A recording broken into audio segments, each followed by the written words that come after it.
Shalom, selamat berjumpa lagi dengan GKJ Kiri Kinasih di dalam khotbah minggu. Pada minggu hari ini, tanggal 5 Desember 2021, kita masuki di minggu Advent, Natal yang kedua. Oleh karena itu, mari kita sebelum mendengarkan firman Tuhan, Injil Yesus Kristus, kita berdoa terlebih dahulu. Mari kita berdoa. Bapa di surga, kami bersyukur untuk segala penyertaan-Mu di sepanjang hidup kami. Bahkan saat ini kami boleh masuki di minggu Advent kedua, Advent Natal tahun 2021 ini.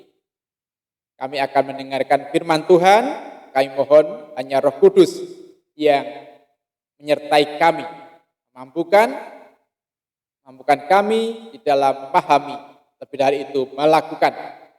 Di dalam nama Tuhan Yesus Kristus kami berdoa. Amin.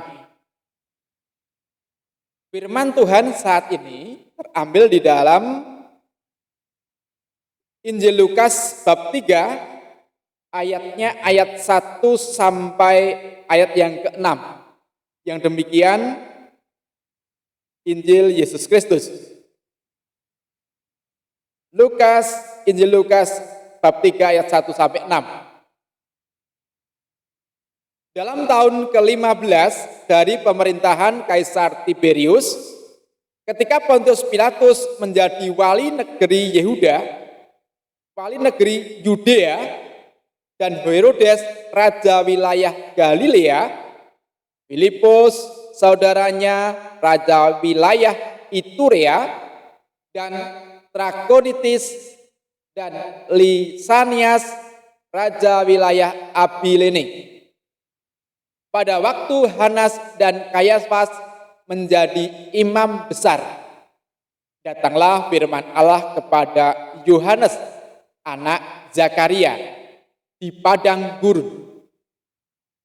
Maka datanglah Yohanes ke seluruh daerah Yordan dan menyerukan, "Bertobatlah dan berilah dirimu dibaptis, dan Allah akan mengampuni dosamu. Seperti ada tertulis dalam kitab nubuat Yesaya. Ada suara yang berseru-seru di padang gurun, persiapkanlah jalan untuk Tuhan, luruskanlah jalan baginya. Setiap lembah akan ditimbun, dan setiap gunung dan bukit akan menjadi rata. Yang berliku-liku akan diluruskan, yang berlekuk-lekuk akan diratakan. Dan semua orang akan melihat keselamatan yang dari Tuhan." Demikianlah Injil Yesus Kristus yang berbahagia kita yang mendengar, memelihara, dan melakukan. Haleluya. Tema kita saat ini, di tengah kerapuan maukah kau diutusnya? Saudaraku dikasih Tuhan, ketika seseorang diutus, tentu karena ia telah dipercaya, mampu untuk menjalankan tugasnya. Jadi, tidak sembarangan seseorang dipercaya. Namun tema saat ini, yang dipercaya itu dalam keadaan rapuh. Di tengah kerapuan, maukah kau diutusnya? Kita manusia ini adalah manusia yang rapuh. Manusia yang hanya terbuat dari debu tanah yang mudah hancur. Orang mudah putus asa. Orang mudah ngelokro. Bahkan orang lalu pikirannya, aku gak mampu dan sebagainya. Namun saat ini kita akan dituntun dengan tema ini, bahwa mari kita tanggapi panggilan Tuhan. Bahwa Yohanes Pembaptis menyampaikan warta tentang pertobatan. Pertobatan yang disampaikan kepada bangsa Israel di daerah Yordan. Di sana Yohanes Pembaptis mewartakan pertobatan, dan pertobatan sebagai syarat utama untuk mendapatkan pengampunan dan hidup dari Allah. Bahkan pertobatan itu mengandung makna bertobat secara utuh. Dalam hati, dalam pikiran, dalam perbuatan. Pertobatan secara totalitas.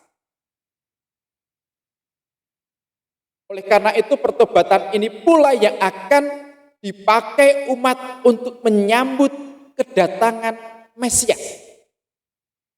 Yang akan memberikan pengampunan dosa, hidup kekal kepada manusia. Saat ini, pertobatan itu pun diwartakan kepada kita, kepada saya, kepada saudara semua. Dan bagaimana kita menanggapi tentang pertobatan ini? Ada istilah tobat tomat. Setelah bertobat, tak lama kemudian ia kumat. Itulah tobat tomat. Capnya cap tomat. Bertobat, tak lama kemudian ia kumat lagi. Hari ini keluar dari penjara, besok sudah mencuri lagi. Hari ini melakukan pengakuan dosa, besok melakukan pelanggaran dosa lagi. Itulah kerapuhan manusia. Namun dalam kerapuhan manusia ini Allah memakai manusia sebagai mitra di dalam menyampaikan kabar pertobatan pada sesamanya.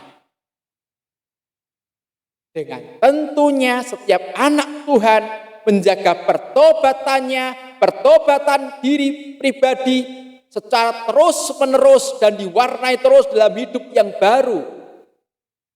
Supaya hidup dalam Tuhan, dalam kebenaran, dalam pengampunan itu betul-betul ada dalam dirinya.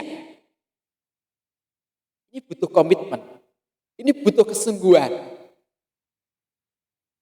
Oleh karena itu, warta pertobatan ini untuk menyambut Sang Mesias bukan hanya ketika itu kelahiran Tuhan Yesus.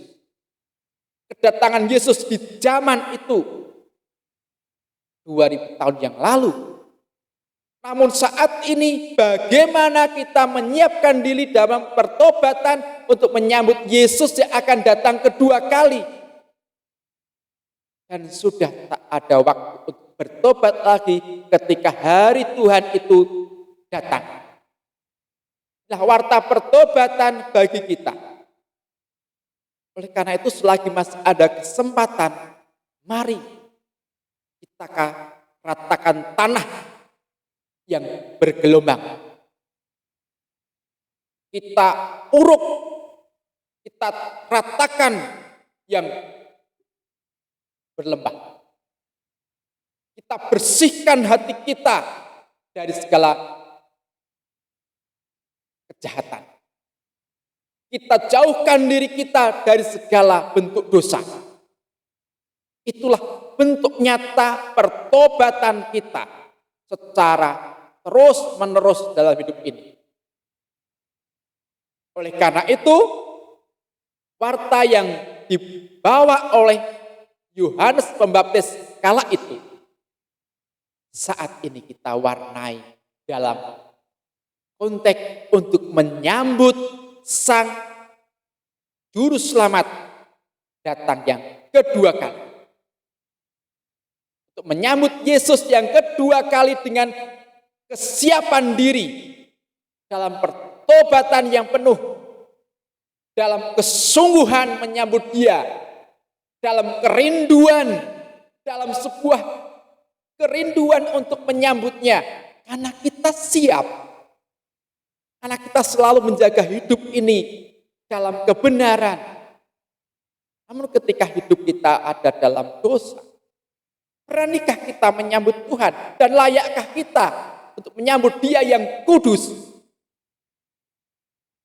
Kalau kita ada di momen kehadiran Tuhan yang kedua kali, kemungkinan kita pun tak akan bisa hidup bersama Tuhan. Tak lain. Oleh karena itu mari saya dan saudara semuanya bahwa dalam pertobatan yang sejati kita menjadi alat-alat Tuhan pula untuk mewartakan, menanggapi utusan Tuhan, untuk mewartakan pertobatan ini kepada semua orang. Karena hari Tuhan sudah dekat. Dan di dalam kehidupan kita saat ini, di masa pandemi, terlebih di masa pandemi ini, kita pun semakin tidak tahu kapan waktu kita berakhir. Bahkan tidak hanya di masa pandemi, di setiap saat kita pun tak akan tahu kapan waktu kita berakhir. Mumpung masih ada kesempatan, ajakan dari Yohanes Pembaptis, ajakan firman Tuhan saat ini, bertobatlah dan bersedialah engkau dibaptis, hidup baru dalam bimbingan Roh Kudus untuk menyambut kedatangan Tuhan. Tuhan memberkati segala kesiapan kita, kesungguhan kita dalam pertobatan, dan kesungguhan kita untuk dipakai Allah meskipun dalam kerapuhan. Tuhan Yesus yang akan memampukan, Roh Kudus menyertai. Amin. Mari kita berdoa. Tuhan, kami bersyukur karena dalam kerapuhan kami, Engkau tetap memandang kami sebagai anak-Mu, sebagai ciptaan-Mu yang Tuhan kasihi. Oleh karena itu kami akan senantiasa ada dalam pertobatan yang sejati, dalam bimbingan Roh Kudus, tanpa bimbingan-Mu, tanpa pertolongan Tuhan, kami pun tak akan mampu. Oleh karena itu, ya Allah, ajar kami untuk senantiasa menghargai hidup baru di dalam Tuhan. Kami juga berdoa untuk saudara-saudara kami saat ini dalam kerapuhan hidupnya karena sakit penyakit, pergumulan hidup dalam keluarga, dalam relasi, dan segala pergumulan yang ada. Kiranya Tuhan memampukan untuk senantiasa ada dalam kemenangan. Tuhan berikan jalan keluar, Tuhan berikan kelepasan. Tuhan yang menyertai, Tuhan yang berkati. Kami serahkan pula bangsa dan negara kami dalam bimbingan kasih. Berkatilah dan jadikanlah negara kami negara yang senantiasa memiliki kehidupan yang benar.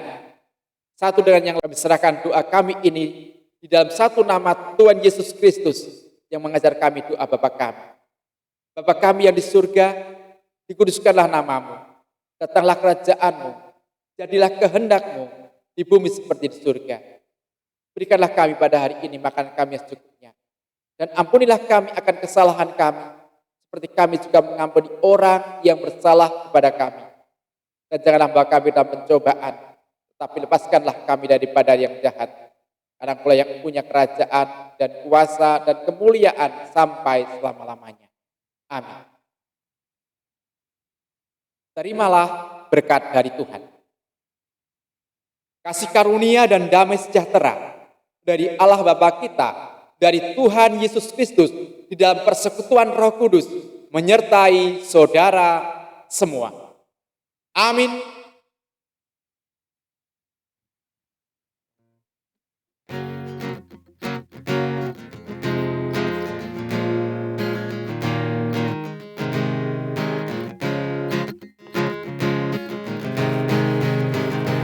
Jangan lelah bekerja di ladangnya Tuhan.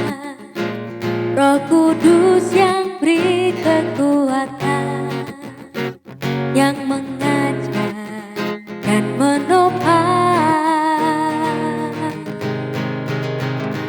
Tiada lelah bekerja bersama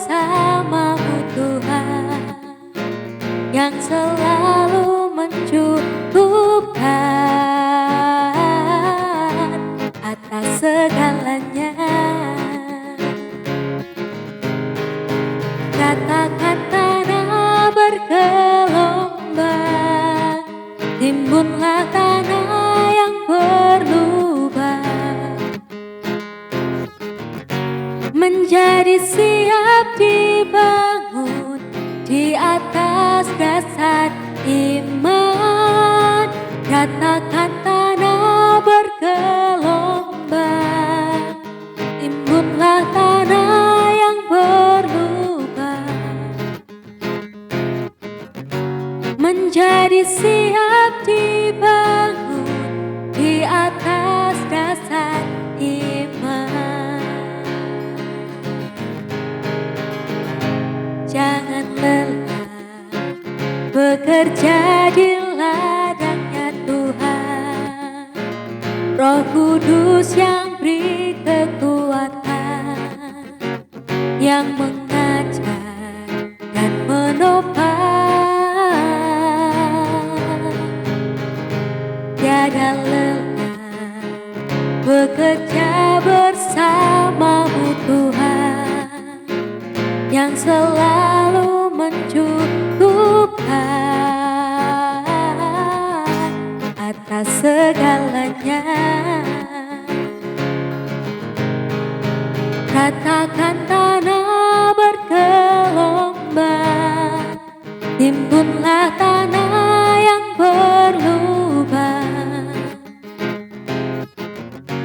menjadi siap dibangun di atas dasar iman. Ratakan tanah bergelombang, timbunlah tanah yang berlubang, menjadi siap dibangun, menjadi siap dibangun, menjadi siap dibangun.